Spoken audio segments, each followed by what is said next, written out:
ये अफसोसनाक वाकया पेश आया बलूचिस्तान में नाजरीन। यहाँ जो बसेस में सफ़र कर रहे थे मुसाफिर, उन्हें शनाख्त करके उतारा गया बसों से। एक मरतबा फिर वही वाकया पेश आया और पंजाब से ताल्लुक़ रखने वाले 9 मुसाफिरों को BBC के मुताबिक और कुछ इतलात के मुताबिक 12 मुसाफिरों को कहा जा रहा है।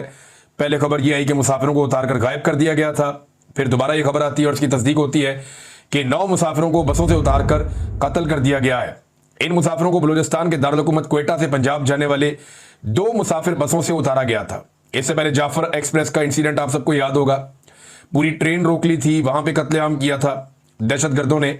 और ये बसेस को रोक के अक्सर जो पंजाब जाने वाली या दीगर इलाकों में जाने वाली जो बसेस हैं उन्हें रोका जाता है और जो शहरी उन बसों में मौजूद होते हैं उन्हें शनाख्ती कार्ड देखकर कत्ल किया जाता है। ये कत्लेआम जो है वो लंबे अरसे से जारी है। असिस्टेंट कमिश्नर योब नवीद आलम ने 9 मुसाफिरों की हलाकत की तस्दीक करते हुए बताया कि कत्ल किए जाने वाले अफराद की लाशों को पंजाब भिजवाने के इंतजाम किए जा रहे हैं। जुमेरात की शाम यानी कल शाम को यह वाकया पेश आया। अब जो पाकिस्तान की तरफ से कहा गया, उन्होंने इसको करार दिया फितनतुल हिंदुस्तान, यानी ये जो दहशतगर्दी का वाकया हुआ ये फितनतुल हिंदुस्तान ने किया है और फितनतुल हिंदुस्तान इसके लिए जिम्मेदार है। और यानी हम फितनतुल हिंदुस्तान तो कह रहे हैं, लेकिन हम कर क्या रहे हैं, सवाल ये पैदा होता है। हमने एक नया नाम दिया फितनतुल हिंदुस्तान। इससे पहले BLA का नाम था, इससे पहले TTP का नाम था, इससे पहले दाइश का नाम था, मुख्तलिफ तंजीमों के नाम आते रहे। अब हमने एक नया नाम दिया फितनतुल हिंदुस्तान कि इसके पीछे हिंदुस्तान मुलव्वस है, जबकि मैं हमेशा से इसके ऊपर कवरेज करता भी रहा हूं। अफगानिस्तान की सरजमीन को पाकिस्तान में दहशतगर्दी के लिए बड़े लंबे अरसे से इस्तेमाल किया जा रहा है और पाकिस्तान के जो दुश्मन है वो उसको इस्तेमाल करते हैं। जनरल मुशर्रफ के दौर से हम इस चीज की कवरेज कर रहे हैं और जनरल मुशर्रफ बार बार ये कहते भी रहे कि अफगानिस्तान में भारत के 12 तरबीती कैंप हैं। लेकिन जब अमेरिका को अफगानिस्तान की तरफ शिकस्त हुई और अमेरिका अफगानिस्तान से इनखला करके निकला तो उस वक्त भारत को एक बहुत बड़ा धचका लगा था। लेकिन अब आप देखें तो पाकिस्तान में दोबारा से दहशतगर्दी सर उठा रही है। पाकिस्तान ने मौका ज़ाया किया, उस वक्त रिजीम चेंज करने में दिलचस्पी ज़्यादा थी पाकिस्तानी एस्टेब्लिशमेंट की, और जो नए नमूने लाकर बिठाए गए उन्होंने अफगानिस्तान को तनहा अकेला छोड़ दिया, उनके साथ बात ही नहीं की। और इंडिया ने मौका देखकर अपने ताल्लुकात बनाने शुरू कर दिए। अब सूरत हाल ये है कि बलूचिस्तान में दहशतगर्दी हो, खैबर पख्तूनख्वा में दहशतगर्दी हो, तो हम ये कह देते हैं फितनतुल हिंदुस्तान है। लेकिन प्रैक्टिकली हम क्या करें, यानी क्या ये कह देने से हमारी जिम्मेदारी खत्म हो जाती है? पाकिस्तान की इंटेलिजेंस कहां पे है, पाकिस्तान का जो सिक्योरिटी का निजाम है वो कहां पे है? कोयटा से बाहर निकलते ही लोग गैर महफूज हो जाते हैं। कोयटा एक ऐसा बंद इलाका है जहां पे लोगों को महफूज रखने की कोशिश की गई है। कोयटा से बाहर निकलते ही लोग गैर महफूज हो जाते हैं, कत्लेआम शुरू हो जाता है। शाम के बाद कोई ट्रेवल नहीं कर सकता पूरे बलूचिस्तान में। अक्सर इलाके और बड़ी शाहराएं वो नो-गो एरियाज बने हुए हैं। तो क्या मारंग बलोच को अंदर डालने से अमन आ गया? वो एक सियासी आवाज है। ऐसी आवाजों को इस्तेमाल किया जाता है मामलात को ठीक करने के लिए। जिन्हें लोग सुनते हैं, जिनकी बात लोग सुनते हैं, ऐसे लोगों को एंगेज किया जाता है कि बैठो बात करते हैं, आपकी जो शिकायत है वो भी सुनते हैं। बहुत सारे नौजवानों को लापता किया गया। सैकड़ों नौजवान गुज़िश्ता चंद अरसे में, कुछ अरसे में लापता हो गए बलूचिस्तान से। वो उनके लापता होने के बाद फिर दहशतगर्दी खत्म होनी चाहिए थी ना, फिर क्यों नहीं खत्म हो रही? तो पाकिस्तान की रियासत को यह समझना पड़ेगा कि उनकी स्ट्रेटेजी ठीक नहीं है, वो सही हिकमत अमली से नहीं लड़ रहे। देखिए, अगर लड़ाई से यह मसला हल होना होता तो आप वहां पे लगभग कोई 20 साल से तो बंदे मार रहे हैं आप। परवेज मुशर्रफ ने अकबर बुगटी का कत्ल किया था। अकबर बुगटी के कत्ल से लेकर अब तक 10,000 से ज्यादा बंदे शहीद हो गए बलूचिस्तान में। वो एक कत्ल पाकिस्तान के गले आज तक पड़ा हुआ है। तो एक के बाद एक कत्ल किया जाता है, एक के बाद एक जुल्म किया जाता है और दहशतगर्दी खत्म होने का नाम नहीं ले रही। तो रियासत पाकिस्तान को देखना पड़ेगा कि 20 साल में उन्होंने कितने ऑपरेशंस किए हैं और इतने सारे ऑपरेशंस के बाद, इतनी सारी जबरी गुमशुदगियों के बाद, इतने सारे बंदों की गिरफ्तारियों के बाद, इतनी सारी कठपुतली हुकूमतें बनाने के बाद, अपने सियासतदान लाने के बाद, इतने सारे जाली इलेक्शन करवाने के बाद भी अगर वो वहां पे लॉ एंड ऑर्डर को मेंटेन नहीं कर पा रहे या बलूचिस्तान के हालात को ठीक नहीं कर पा रहे, तो फिर अपनी फार्मूला चेंज करें, सियासतदानों को दें मौका, वो इस मामले को ठीक करते हैं। बलूचिस्तान का मसला सियासी है, कबायली इलाकों का मसला सियासी है। जब सियासी अंदाज में इमरान खान ने 25वीं आईनी तरमीम के जरिए मसला हल कर दिया था कबायली इलाकों का और फाटा को जम कर दिया था खैबर पख्तूनख्वा में, तो फिर उनका फंड देते ना, उनके पैसे उनको जारी करते, उनका पैसा उन्हें मिलता, वो तरक्की करते, हालात बेहतर होते उस इलाके के, वो लोग खुशहाल हो जाते, कुछ तालीम बनती वहां पे, कोई हेल्थ बनती वहां पे, कुछ लोगों को नौकरियां मिलती, कोई रोजगार मिलते, कुछ लोग कारोबार करते, कुछ किसानों को सपोर्ट मिलती, तो शायद हालात बेहतर होते। लेकिन फॉर्मूला वही पुराना, इनकी मादनियत भी छीन लो, इनके नौजवान भी छीन लो, यहां ड्रोन हमले भी करो, और इधर जो लोग जिनका खून बहेगा उसके बदले में पाकिस्तान पैसा बनाता है। ये हमारी पुरानी सोच है। इस सोच के साथ अमन नहीं आएगा, हमें ये देखना पड़ेगा। देखिए, जो मौलाना खानजेब साहब की शहादत हुई है बाजोड़ में, ये बड़ी तवाना आवाज थे अमन के लिए। एएनपी से इनका ताल्लुक है, लेकिन वहां पे अपना ANP, PTI, JUI, Jamaat Islami, ये मामला नहीं है। मिलिट्री ऑपरेशन के मामले पे सारी पॉलिटिकल पार्टीज एक पेज में है। आप उठा लें कोई भी आदमी, हाँ जो लोग इस्लामाबाद शिफ्ट हो गए हैं, वो वहां रहना चाहते हैं और सिर्फ खैबर पख्तूनख्वा के बारे में बात करते हैं, उनके बारे में मैं कुछ नहीं कह सकता। लेकिन जिन्होंने खैबर पख्तूनख्वा की सरजमीन पे रहना है, वो तमाम लोग मिलिट्री ऑपरेशन के सख्त मुखालिफ हैं। तमाम पॉलिटिकल पार्टीज के लोग, नून लीग हो जाए, पीपल्स पार्टी हो जाए, एएनपी हो जाए, इसमें जमात इस्लामी हो जाए, फजलुर रहमान हो जाए, पीटीआई हो जाए, जितने लोग पब्लिक के अंदर रहने वाले हैं ना, या पब्लिक के साथ उठने बैठने वाले हैं, मैं ये उठाई गिरों की बात नहीं कर रहा, उनकी बात नहीं कर रहा जिनको ऊपर से लाके बैठा दिया जाता है, नहीं। जो पब्लिक के नुमाइंदे हैं, जो पब्लिक के अंदर उठते बैठते हैं, वो कभी भी ऑपरेशन की हमायत नहीं करते, क्योंकि खैबर पख्तूनख्वा में ऑपरेशन के जितने भी तजुर्बात हुए हैं सारे उल्टे पड़ गए, और अल्टीमेटली नुकसान वहां के लोकल्स का हुआ, मकामी आबादियों का हुआ। घर उनके तबाह हो जाते हैं, खानदान उनके तबाह हो जाते हैं, वसाइल उनके छिन जाते हैं, मवेशी उनके चले जाते हैं, जंगलात उनके तबाह हो जाते हैं, बागात उनके तबाह, हर चीज उनकी छिन जाती है, और वहां पे आके नए कंटोनमेंट्स बन जाते हैं, कंट्रोल भी जो है वो उनसे चला जाता है। तो मिलिट्री एस्टेब्लिशमेंट को वो लोग बार बार पैगाम दे रहे हैं कि आप मिलिट्री ऑपरेशन ना करें। और अब जो खानजेब साहब की शहादत हुई है, इसके बाद बड़ा रुला पड़ गया, लोगों में बहुत गुस्सा है, और मुतालबा एक ही हो रहा है बार बार कि मिलिट्री ऑपरेशन हम नहीं होने देंगे, मिलिट्री ऑपरेशन ना किया जाए। अब नाज़रीन, आ जाए पाकिस्तान की पॉलिटिकल साइड पे, तो यहां इमरान खान साहब के बेटों को गिरफ्तार करने के हवाले से हुकूमत ने एक रद्देमल दिया, लेकिन फिर हमने ये देखा कि हुकूमत का रद्देमल डिफरेंट होता जा रहा है। एक बंदा आता है, टीवी पे बैठता है, वो धमकी लगाता है कि इमरान खान के बेटे आएंगे तो उनको तो बाजियाबी करना पड़ेगा, उन्हें पकड़ देंगे, उठा लेंगे, राना सनाउल्लाह और मुख्तलिफ लोग। कुछ लोग आते हैं, वो आगे कहते हैं नहीं जी वो हमारे मेहमान हैं, हम उनको सिक्योरिटी फराहम करेंगे, वो आए और आकर उन्होंने जो करना है अपने वाले से मिलना है, जो भी करना चाहते हैं, जिसको मिलना मिले और जाएं। कुछ लोग कहते हैं जी ये वाली कंडीशन हम रखेंगे, कुछ कहते हैं वो रखेंगे। तो ये कंफ्यूज है, इनको आइडिया नहीं है कि इन्होंने करना क्या है, और उन्होंने अपने सारे ऑप्शन खुले रखे हुए हैं। देखिए, इमरान खान के जो बेटे हैं वो खाली इमरान खान के बेटे नहीं है, वो जमाइमा के भी बेटे हैं। और इमरान खान ने अपनी पहली शादी जिस खानदान में की थी, गोगे उन्होंने जमाइमा को मुसलमान करने के बाद शादी की, वो बहुत तगड़ा खानदान है, वो दुनिया के बड़े खानदानों में से एक है। उनके बड़े ताल्लुकात हैं दुनिया की हुकूमतों के साथ भी, खास तौर पे जो बरतानिया की गवर्नमेंट है उसके साथ उनके बड़े जबरदस्त मुरासिम उनके ताल्लुकात हैं। तो अब सवाल यह पैदा होता है कि क्या इतना आसान होगा इस हुकूमत के लिए उन दोनों नौजवानों को जो इमरान खान के बेटे हैं वो पाकिस्तान आए और आते हुए गिरफ्तार कर लेना? अब मुझे नहीं लगता, इनको बड़ा सॉलिड रीजन चाहिए होगा उनको गिरफ्तार करने के लिए। और दूसरी बात यह है कि पाकिस्तानी एस्टेब्लिशमेंट का पता भी कोई नहीं, ये खुद ही जाके दीवार में टक्कर मार देते हैं, कोई पता नहीं है उनको आते ही गिरफ्तार भी करने। ये आप इनके बारे में कुछ नहीं कह सकते, कोई बात भी वसूख के साथ नहीं कह सकते। लेकिन मेरे ख्याल में इमरान खान के बेटे आएंगे, वो इमरान खान से मुलाकात करेंगे और इमरान खान का जो वाज़ेह पैगाम है वो तफसीली मुलाकात करके पैगाम हासिल करेंगे और बाहर आगे सारी दुनिया को वो बताएंगे कि हमारा बाप ये कह रहा है। मुझे लगता है कि इमरान खान साहब अपने बेटों को पाकिस्तान में तहरीक चलाने से ज्यादा इस बात पे मोटिवेट करेंगे कि जाओ जाकर दुनिया में तहरीक चलाओ और इंसानी हकूक की तंजीमों को बताओ कि हमारे साथ यहां पे क्या हो रहा है, और जहां जहां पहुंच सकते हो जाकर बताओ। क्योंकि वो इमरान खान साहब के बेटे, वो उन पर ट्रस्ट कर सकते हैं, वो उनको जो बताकर भेजेंगे वो वही पैगाम लेकर जाएंगे। मुझे जाती तौर पे ऐसा लगता है, ये बात गलत भी हो सकती है, मेरी असेसमेंट है। क्योंकि देखिए, तहरीक इंसाफ की क़यादत ने यह फैसला करना है कि उन्होंने इन इमरान खान के बेटों को पाकिस्तान में कितनी देर रखना है। लेकिन अब अगर सलमान और कासिम पाकिस्तान आ जाते हैं और वो आकर एहतजाज में शामिल हो जाते हैं, तो क्या एहतजाज करने से, उनके एहतजाज करने से इमरान खान साहब जेल से बाहर आ जाएंगे? पाकिस्तान की मिलिट्री एस्टेब्लिशमेंट कभी नहीं छोड़ेगी, क्योंकि पाकिस्तान की मिलिट्री एस्टेब्लिशमेंट इमरान खान को अपने लिए खतरा समझती है। उन्हें यह लगता है कि हमारे इक्तदार का सूरज अगर कभी गरूब हुआ तो ये आदमी गरूब कर देगा। इस आदमी से अगर हम बच गए तो हमें आइंदा कई दहाइयों तक कोई नहीं छेड़ सकेगा। इस आदमी से उन्होंने बचना है, और इससे बचने का जो आखिरी रास्ता उनके बाद को जेल में रखो मैक्सिमम। ये बाहर आएगा, फिर शऊर बांटेगा, लोगों को इकट्ठा करेगा हमारे खिलाफ, फिर प्रॉब्लम हो जाएगी। डील वो कर नहीं रहा, या तो डील हो जाए ना इमरान खान की एस्टेब्लिशमेंट के साथ, गारंटियां बढ़ जाए, वो डील वो कर नहीं रहा। वो कहता है मैं ना नवाज शरीफ बनूंगा, ना मैं आसिफ अली जरदारी बनूंगा, मैं ये बताना चाहता हूं कि मैं कुछ और हूं। तो एस्टेब्लिशमेंट तो इमरान खान को छोड़ने वाली नहीं है। तो एक दिन इमरान खान के बच्चों को वापस तो जाना पड़ेगा दुनिया में आवाज उठाने के लिए। फिर लोग रोला डालेंगे, जिसके बच्चे आए थे उन्होंने तो बड़ी तहरीक चलानी थी, बाप को आजाद करवाना था, वो फिर वापस जाना, ये चलेगा। नून लीग अपने ताने देगी, पीटीआई अपनी सियासत करेगी, सारे अपना अपना करेंगे, लेकिन याद रखें कि एस्टेब्लिशमेंट इमरान खान को कभी भी रिहा नहीं करेगी जब तक के पाकिस्तानी सारे नहीं निकलेंगे, जब तक के पाकिस्तानी इनकलाब जैसी कैफियत नहीं लेकर आएंगे या मुल्क भर में लोग नहीं निकलेंगे, तब तक इमरान खान को पाकिस्तान की एस्टेब्लिशमेंट इतने आराम से छोड़ने वाली नहीं है। और वैसे भी एक बात याद रखें, इमरान खान का जो नुक्ता नजर है वो अपनी सियासी पार्टी के नुक्ता नजर से उतना मैच नहीं करता। इमरान खान साहब इनसे बहुत आगे निकल गए इस लड़ाई में। देखिए ना, आप दो मिसालें मैं आपके सामने रख देता हूं। ये जो सियासी जमातें हैं ये अपनी सियासी जमात को भी बचाना चाहती हैं। इमरान खान साहब इससे आगे निकल गए, वो पूरी कौम को भी बचाना चाहते हैं।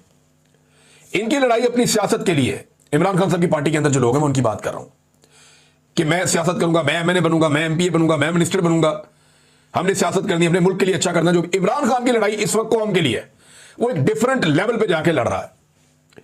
मिसाल के तौर पे ये सारे मिलकर अपनी सियासी स्पेस लेना चाहते हैं एस्टेब्लिशमेंट से कि एस्टेब्लिशमेंट हमारे लिए थोड़ी स्पेस क्रिएट करे। इनका नुक्ता नजर यह है, इमरान खान का यह है कि मैं एस्टेब्लिशमेंट से उसकी स्पेस छीन लूंगा और मैं उनको उनके काम पे लगाऊंगा, मैंने उनको अब ये काम नहीं करने देना जिस गंदे काम पे वो पिछले 70 साल से लगे हुए।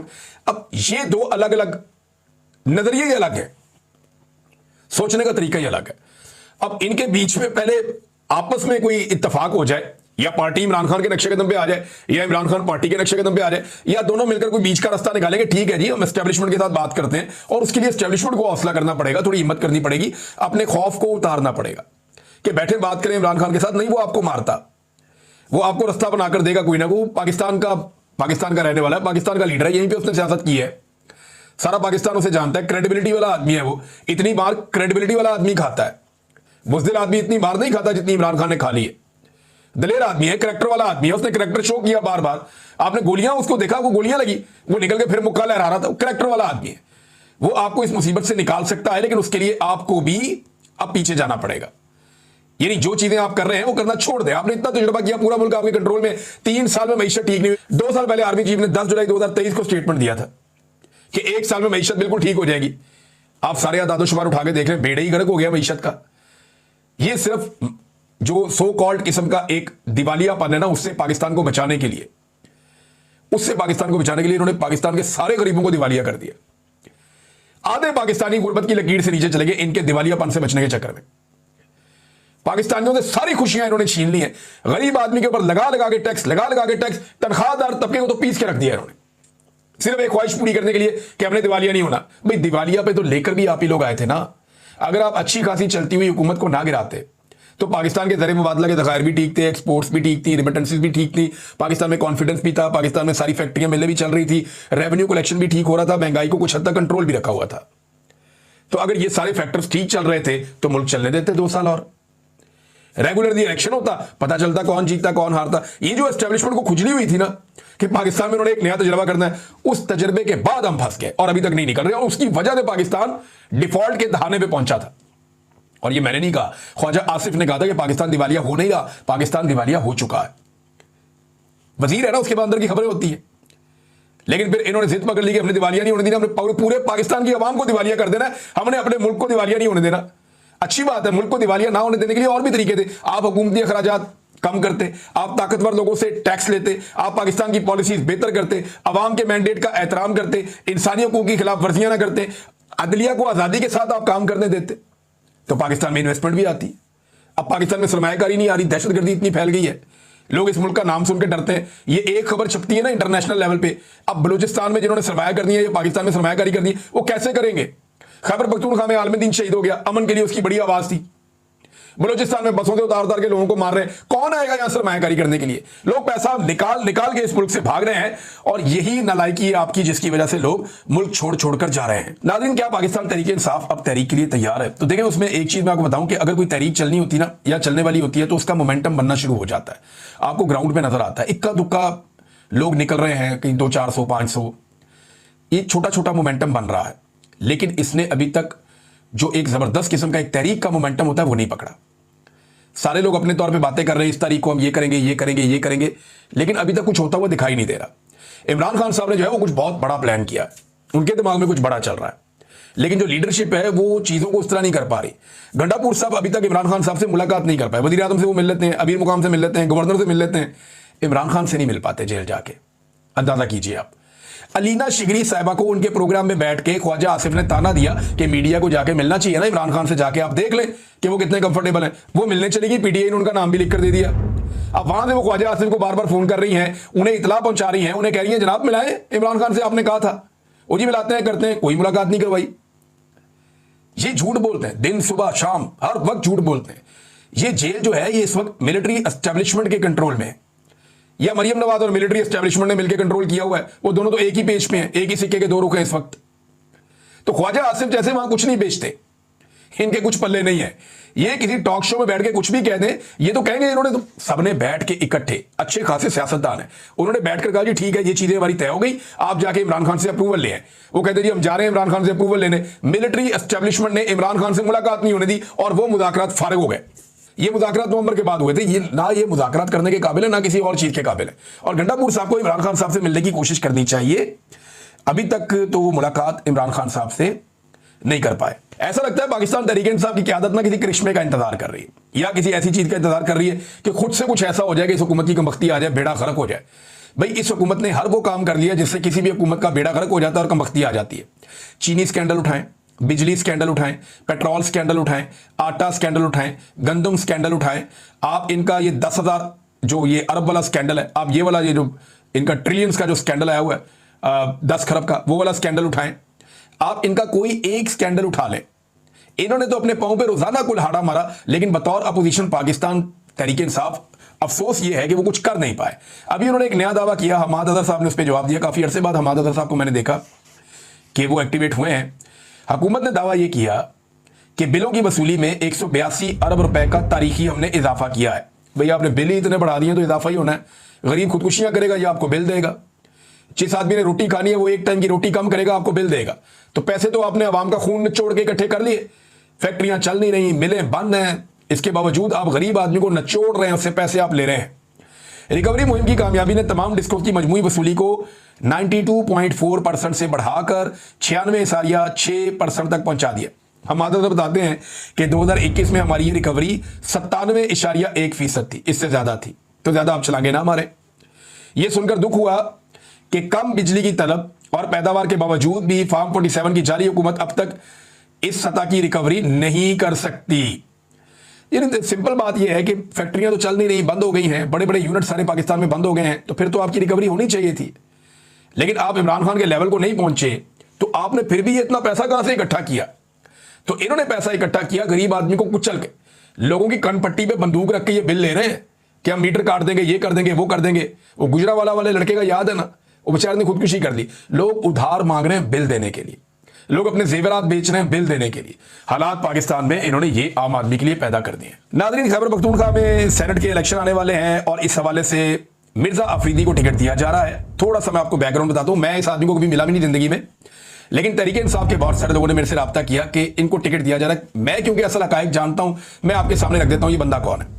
ये बंदा पहले पैसे वैसे लगा के सेनेटर बना था, इसको पीटीए ने घास नहीं डाली थी। सेनेटर बनने के बाद ये पाकिस्तान तहरीक-ए-इंसाफ की हुकूमत थी तो हुकूमत में शामिल हो गया था। जैसे ही इमरान खान साहब पे बुरा वक्त आया तो ये इमरान खान साहब से दूर हो गया था।